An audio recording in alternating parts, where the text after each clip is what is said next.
But let me talk a little bit about some comparative observations about the current situation in the Middle East and how it compares to the situation in Eastern Europe in 1989, because that's obviously a parallel that a lot of people are making. So what I want to do here in the talk is do three things. First, talk about some similarities, then differences, and you'll notice that I'll talk longer about the differences than about the similarities, and then a few concluding points bringing it all together. First similarity, and I'll have 5 similarities, 10 differences, just to foreshadow. And that's about how I think the proportion is. Neither set of movements, either 1989 in Eastern Europe or 2010-11 in the Middle East, was predicted by experts, so-called experts. Now, you could reach a conclusion, and some in the policy community and journalistic communities are, that this means that basically expertise doesn't mean much, doesn't help us much. But to me, it actually raises questions about the importance of prediction itself. Given how inherently unpredictable real-world events are, you can't get inside of a particular leader's mind in terms of what decision that leader's going to make. Pull a Mubarak, pull a Gaddafi, pull a Gorbachev, pull a Ceausescu. But it doesn't mean we should stop studying countries and areas and languages. And so for those of you who are students at AU who are studying regional studies and working on different regions, I think don't give up hope because you hear some sort of panning of so-called experts for having not predicted this. I think that the fall of communism in 1989, 91 was not inevitable.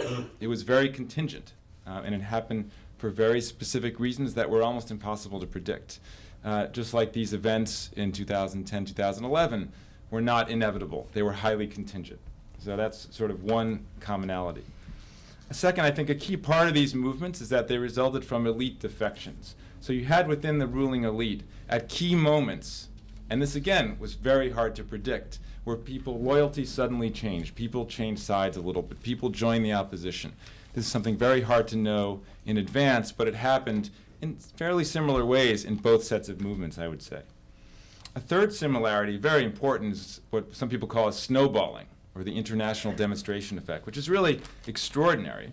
And for me, when I teach an undergraduate class right now on democracy, it's made for telling fun stories about when I was a college student, when the Berlin Wall was falling, and how every day there'd be a different country, and this sort of domino effect of democratization, how extraordinary it was. And to some extent, we're living something similar. Although, again, I think the differences outweigh the similarities. But it really is something really extraordinary when you look at, on the map in particular, and how this takes place. And that's my fourth point, is that there's this regional concentration to it. So in Eastern Europe, it was started in Poland over the 80s, then Hungary in the late 80s, then eventually East Germany, Czechoslovakia, Romania, Bulgaria, then eventually after it spread to the Soviet Union, the Baltics, Ukraine, even Russia eventually.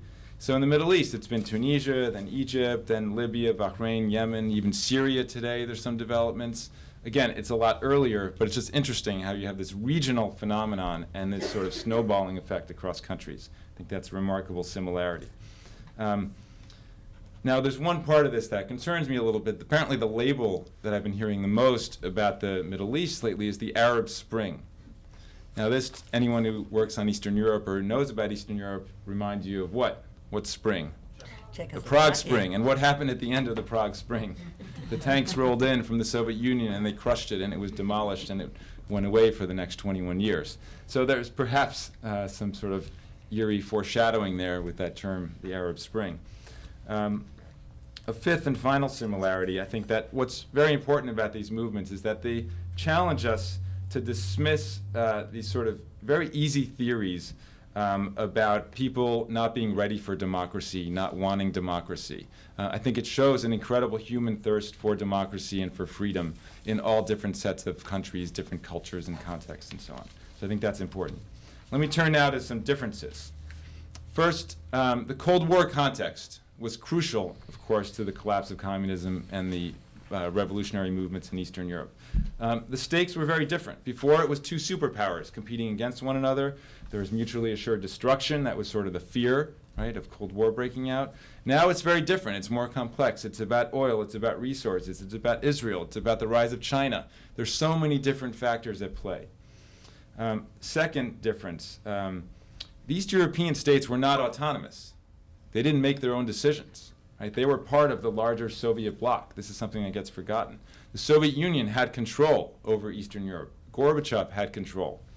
This changed eventually. Gorbachev renounced the so-called Brezhnev Doctrine, which said that the Soviet Union declared itself ready to intervene in the domestic affairs of any satellite state, and he established what some people have jokingly called the Sinatra Doctrine, as in Frank Sinatra, as in we'll do it my way.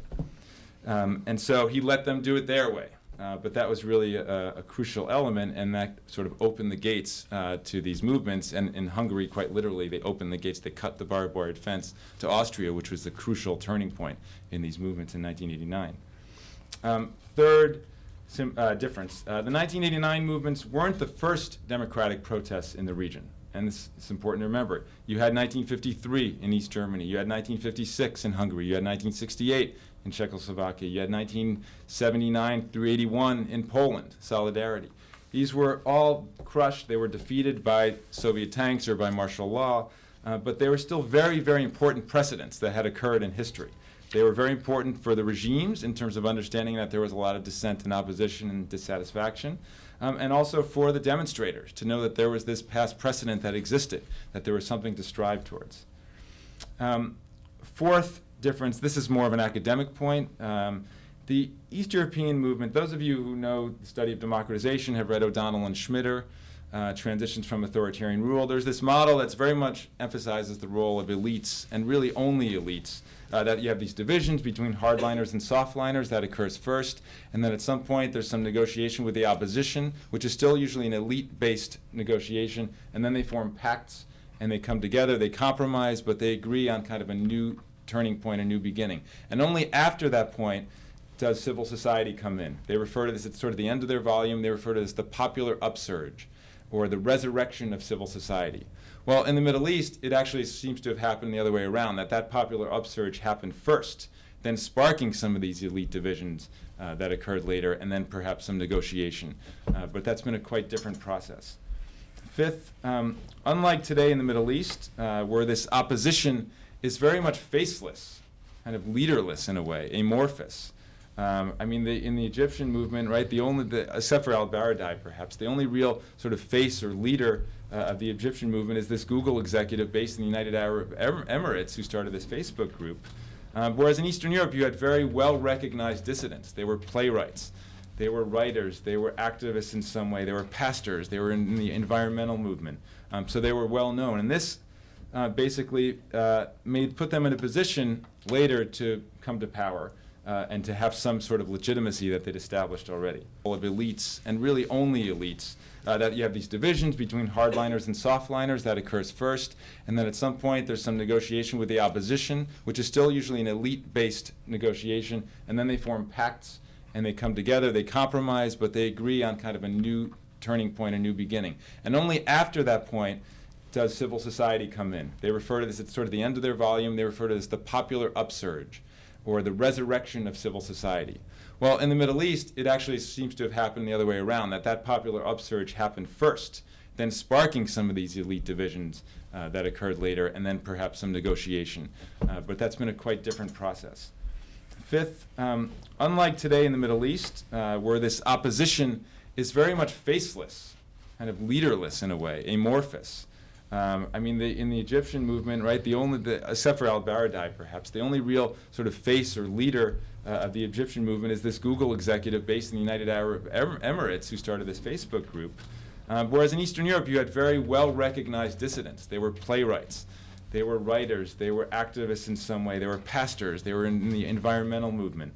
So they were well-known. And this basically put them in a position later to come to power. And to have some sort of legitimacy that they'd established already.